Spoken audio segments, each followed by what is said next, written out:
Is it just me, or do workers' rights seem under attack?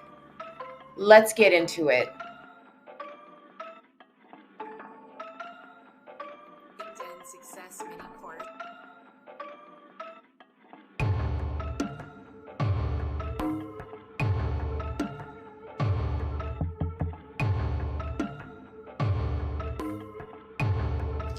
Hey, Basement Besties, welcome back to the channel. I just want to give a shout out to all of my subscribers. Thank you so much.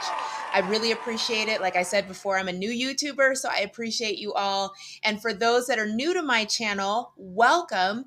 On this channel, we talk about the dark side of corporate America. So if you're into mysteries, power plays, and all the dirty secrets that sometimes corporate America doesn't want you to know about and how it affects you as a worker, this is the channel for you. I invite you to consider subscribing and please share these stories with your friends because this is the stuff that we need to know.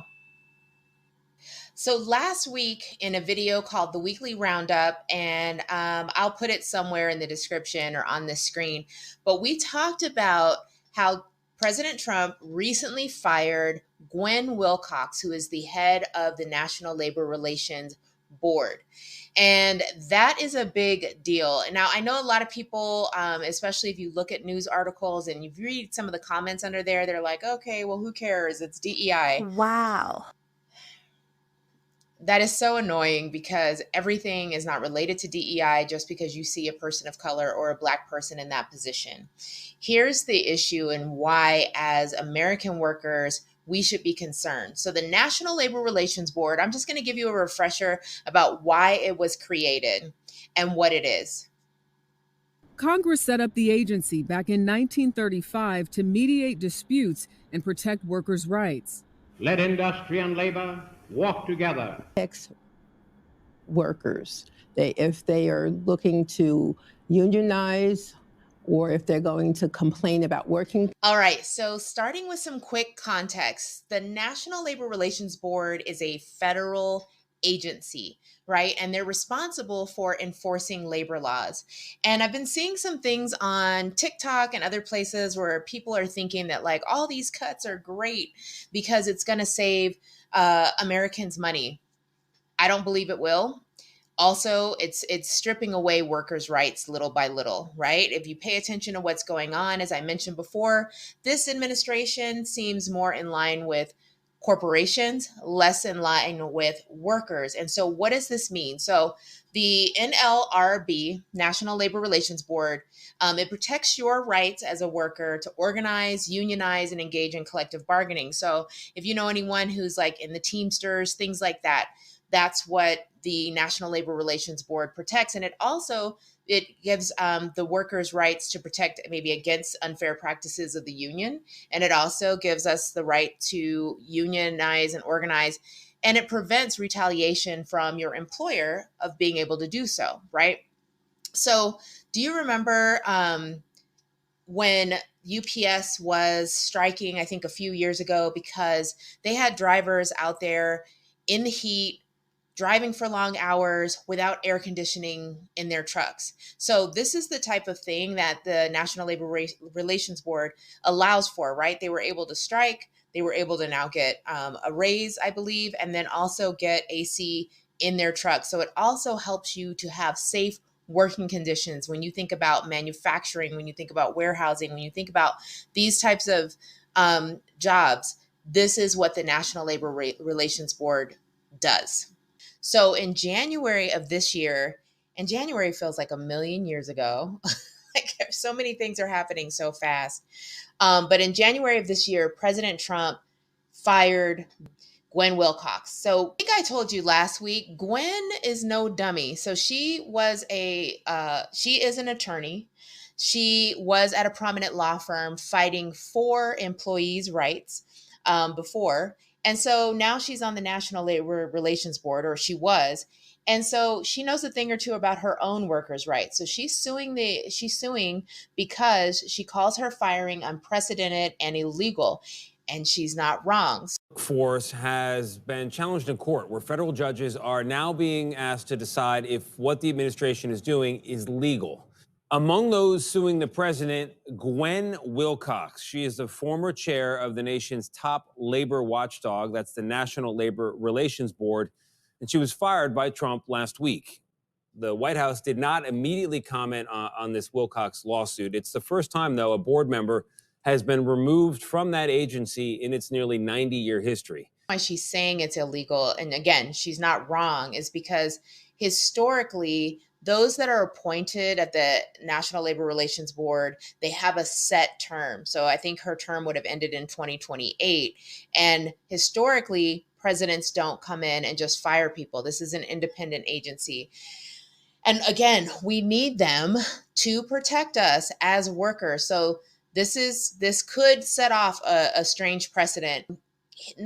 She wasn't the only person that was fired. So he fired Gwynne, Jennifer Abruzzo, that's another attorney that was on the National Labor Relations Board, and then also Jessica Rutter.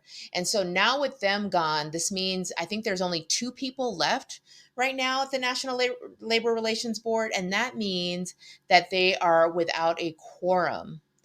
What is a quorum, you asked? I'm glad you asked, because I have an answer, because I had to look it up myself. So the National Labor Relations Board, I think, usually has about 5 people. And at least 3 are required to form this quorum that I'm talking about. So by firing Gwynne and the other 2, Trump has left the board without enough members to function. And so here's what that could potentially mean. So right now, since there's not enough people to function, right, the National Labor Relations Board is left inoperable. So that means that there may not be any ruling on labor disputes. So if a company illegally fires workers for unionizing, right now the National Labor Relations Board has their hands tied until quorum is restored. There's no enforcement of worker protections at the moment. So there are some employers that could take advantage of this and violate labor laws with little fear of consequences. That's the stuff that scares me. I'm going to hold my opinion. I'm just going to give you the facts first. And then, of course, there may be major delays in labor cases. So if there are workers out there, if y'all are seeking justice for unfair treatment, you might be stuck waiting possibly for months, potentially for years to get these cases resolved. And so by firing Gwynne and the other 2 women that I mentioned, he didn't just remove one person. Like, he effectively shut down the National Labor Relations Board. And without a quorum, right now, they don't have any actual power. So I think for all the reasons that I mentioned, that it's scary out here. It's scary for workers right now. Like, again, this is why we have to be concerned about the rollback of all types of workers' rights, no matter what they are, because workers' rights protect us from being mistreated and abused, right, at work. So this is all stressful, and would love to hear what you all think. Are any of you, in unions? Do you have any fears or concerns now that the National Labor Relations Board is now being rendered essentially ineffective? Now, on this channel, we like to present all sides of the argument if we have them. And so essentially, when Gwynne received the letter that she was being let go, the Trump administration had listed several reasons, and I will make sure to put a link down in the description box so that you all can go check it out for yourselves. But essentially, the administration is saying, according to the letter that she received, and I'm talking about the Trump administration, they made claims that Wilcox made decisions that violated employers' First Amendment rights by limiting how companies could talk to workers about unionizing. So right now, there are all these guidelines and rules around what you can say, what you can't say, as you're engaging with unions as an employer. He also said that she exceeded her authority and pushed basically a controversial type of rule that courts later struck down.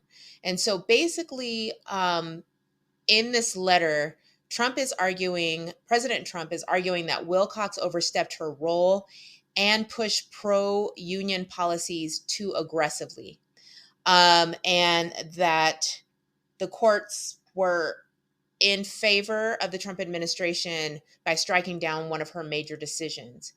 So this is a big concern. If you are employed in the United States, this should be a big concern for you, because as workers, losing the National Labor Relations Board or having them be inoperative right now means that we have lost a major ally and a champion for our workers' rights, us being able to pursue cases in court, us being able to stand up for ourselves and fight for better working conditions. And if history has taught us anything, some companies don't always do the right thing if there's not an agency or a law that tells them that they have to do the right thing. So I'm going to follow this story. And so basement friends, let's stay close, because I want to see what happens with, the federal judges and what the ruling becomes, because that's going to set a precedent, right, for what happens to everybody's workers' rights. All right, before we sneak up out of this basement, thank you for hanging out with me. And if this was valuable to you, if you learned anything, please let me know in the comments. Are you nervous? Are you scared? Do you feel like this still is not going to affect us and it doesn't matter? I would love to hear what you think in the comments below. But in the meantime, until we meet again, and before we sneak up out of here, stay safe, stay informed, and watch your back in these corporate streets. Okay, see you all next time. Bye.